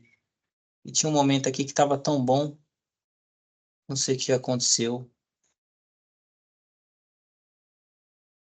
Tudo bem, Leandra? Tudo bem? Você tá falando, Leandra? Deixa eu tentar. Abaixo, viu, Leandra? Tente falar um pouco Eu mais vou fazer o seguinte, eu próximo, aí, vou por tentar favor. trocar meu fone aqui, para ver se eu consigo Eu também estou ouvindo escutar. ela muito baixo. Talvez Ah, o tá. microfone dela esteja no aparelho, é isso, Leandra? Alô, Sebastião, você tá falando? Eu estou falando que Ah, eu também estou ouvindo ela bem baixinho quando ela falou. ah.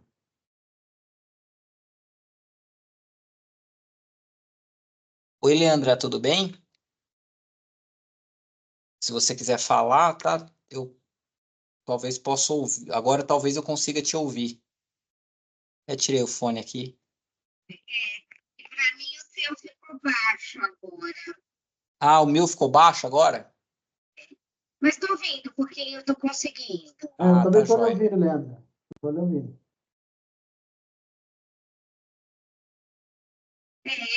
Assim, na verdade, para mim, o plano plurianual, o LOA e tudo, como eu trabalho na Câmara, né, a gente tem contato com tudo isso anualmente, as votações, a construção do plano, que é muito importante toda a sociedade participar também, né? Na verdade, a construção dele são feitas várias reuniões aí regionais, tudo para que seja, né, um plano de governo desses 4 anos. E aí as leis orçamentárias, essas coisas ficam mais direcionadas realmente ao executivo, né, do legislativo, ali as secretarias, mas dentro do plano. Ah, legal, Leandra. Legal. Então, gente, eu ouvi bem você, viu, Leandra? E gostei muito das suas considerações. A Leandra, gente, ela já trabalha na Câmara, né? Só tô reforçando, tá, Leandra? Não sei se você está me ouvindo bem, porque talvez, né, ficou um pouquinho baixo, as pessoas não tenham ouvido direito. E ela está reforçando, gente, a importância que esses planos possuem. Por ela trabalhar na Câmara, ela já sabe, anualmente ela tem que lidar com isso, né? Com essas discussões, com esses debates em torno do orçamento. Mas aí eu queria destacar algo muito importante que a Leandra colocou, que é a necessidade desses planos eles passarem por um processo participativo e representativo da sociedade, para que de alguma forma eles expressem, né, Leandra, né, expectativas da população e da própria sociedade, né? E isso, inclusive a própria legislação, o Estatuto da Cidade, a própria Lei de Responsabilidade Fiscal, estabelece algumas premissas, né, de realização de audiências públicas, né, de discussões, e também, Leandro, aproveitando a sua fala, que eu achei uma fala muito importante, destacar que muitas vezes, não muitas vezes, mas algumas vezes, nós temos até experiências de orçamentos participativos, né, onde o governo ele toma a alternativa a opção, a estratégia, né, de se comprometer com um envolvimento ainda maior por parte da população, né? E no Brasil, hoje, infelizmente, diminuíram muito os casos de orçamentos participativos. Orçamento participativo é um negócio que surgiu no Brasil, gente. Lá na cidade de Porto Alegre, no Rio Grande do Sul, em 1989, né? No governo do Olívio Dutra, tá? E é uma ferramenta, um instrumento, o orçamento participativo, que foi se popularizando por todo o Brasil, e a ONU reconheceu como uma das melhores práticas de gestão. Infelizmente, o orçamento público no Brasil ele teve diversos problemas, diversas dificuldades, e hoje, infelizmente, nós não temos mais tantos casos e exemplos de orçamento participativo em funcionamento. Mas é uma experiência muito interessante do ponto de vista da participação da sociedade, né, Leandra? E outro ponto interessante é que muitos países, o Suíça, Bélgica, França, Espanha, Argentina e diversos outros países, eles inspirados nos exemplos desse processo participativo da cidade do Brasil, né, brasileiro, eles implementaram coisas parecidas nos seus respectivos países. Muito legal o seu relato, viu, Leandra? Muito importante mesmo, viu? Não sei se você quer complementar, falar alguma coisa a mais, se sim, fica à vontade, tá? Somente isso? Obrigado. Olá, várias cidades de Portugal também, né? O seu Sebastião está contribuindo conosco aqui, eu não sabia. Em Portugal também. Eu sei que na Suíça, por exemplo, na Bélgica, na França, na Espanha, né? E o senhor Sebastião aqui, Portugal, também Argentina, né? É bastante forte, né? As experiências do orçamento participativo, tá? Envolvimento da sociedade na gestão do orçamento, do planejamento, né? Da execução desse orçamento, tá bom? Não é algo impossível.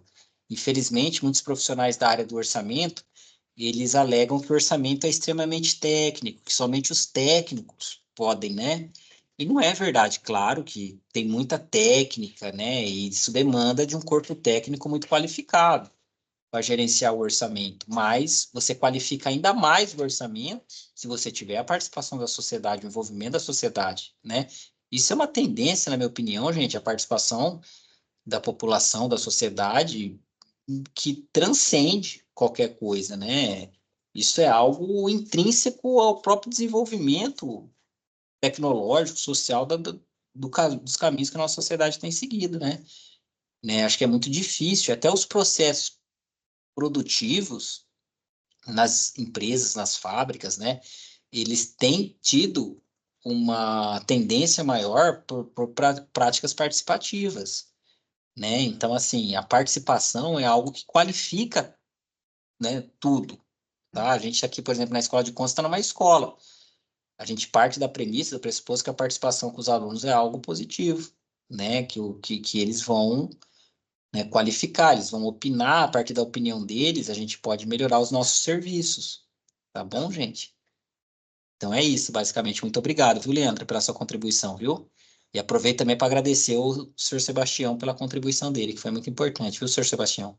Obrigado mesmo, tá? Ok, pessoal. Perfeito. Eu só não estou conseguindo ouvir direito, né? Mas acho que vocês estão conseguindo me ouvir, né? Mais alguém, gente, gostaria de fazer alguma colocação, alguma consideração, alguma pergunta, algo do tipo? Não? Se não, gente, nós concluímos o nosso encontro de hoje, tá? E eu queria agradecer bastante, mais uma vez. Primeiro, agradecer o senhor Sebastião que nos acompanhou hoje, né? E nos auxiliou em todos os processos, realizando as gravações, todos os detalhes necessários aqui desse curso. Agradecer à professora Samira Saleh, que é a organizadora, idealizadora dessa formação do programa no Jovem, do programa Jovem no Controle Social, né? Educação, Cidadania e Controle Social. Então, meu reconhecimento e agradecimento especial à professora Samira Saleh e também ao professor Silvio Serrano, que é coordenador de cursos de extensão, né? E que viabilizou, via sua coordenadoria, que esse curso se tornasse realidade. E agradecer a participação de todos que estiveram aqui essa noite fria, gelada, né? Pelo menos em São Paulo, sim, para quem estiver em São Paulo. Gabriela, Icleia, Ivana, Jorge, Leandra, Maderli, Raquel e Roseli. Muito obrigado a todos. Senhor Sebastião, o senhor gostaria de fazer alguma colocação? Se sim, eu passo a palavra para o senhor fazer as palavras finais do curso. Não, professor, só dar boa noite para todos, né? Que todos descansem bem. Amanhã, outro dia de luta aí. E tá tudo bem. Até a próxima, né, professor? Até a próxima. Com certeza, senhor Sebastião. Muito obrigado, viu, pela sua ajuda e pelo seu apoio conosco Boa hoje, noite. viu? Boa noite, professor. Boa noite a todos aí. Então, uma boa noite a todos. Muito obrigado, gente, e até a próxima vez, viu? Foi um prazer estar aqui com vocês hoje. Muito obrigado.